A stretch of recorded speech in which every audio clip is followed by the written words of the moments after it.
Citizens of the United States. We are anonymous.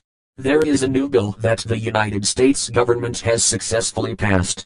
It is called the Stop Online Piracy Act, or SOPA, for short. Also known as the Protect IP Act of 2011. The US Congressional Budget Office estimates that implementation of the bill would cost the federal government $47 million through 2016. It will cost you, the taxpayers, $47 million over the next 4 years. The SOPA Act will censor you from accessing certain websites and block all access to other areas of the internet that the United States government does not want you to access.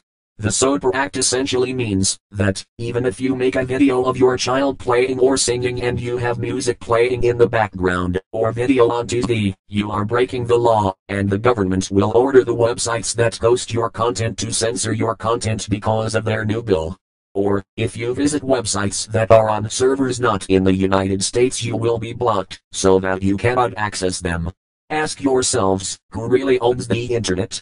The answer is simple: no one actually owns the internet, and no single person, organization or government controls the internet in its entirety.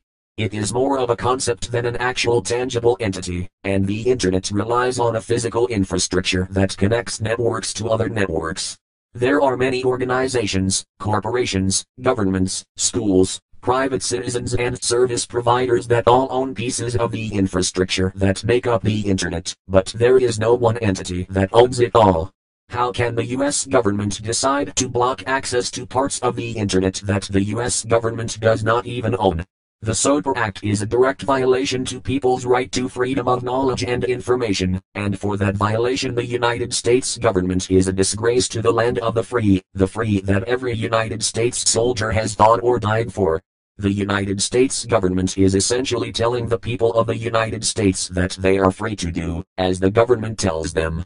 If people do not follow their rules, they will arrest them for making an attempt to learn. But the government will tell the media that these people are getting arrested for acts of treason, domestic terrorism, or internet piracy. As for the United States government, who gave you the right to regulate the people's right to think outside the box and use the internet as they see fit? If we cut off global internet, shouldn't we also cut off all foreign affairs? Should we hinder globalization completely? Perhaps all other world trade centers are acts of terrorism by existing, as they use the internet for commerce. The ambiguity of this bill should terrify you. This video likely will not last long on YouTube. As long as you can, download YouTube Downloader, and help us share this message. If you speak, they have to listen. If they do not listen, their blatant disregard for the people will not go unnoticed, and is not acceptable. Doing nothing is the worst thing you can do. We are anonymous. We are legion. We do not forgive. We do not forget. Expect us.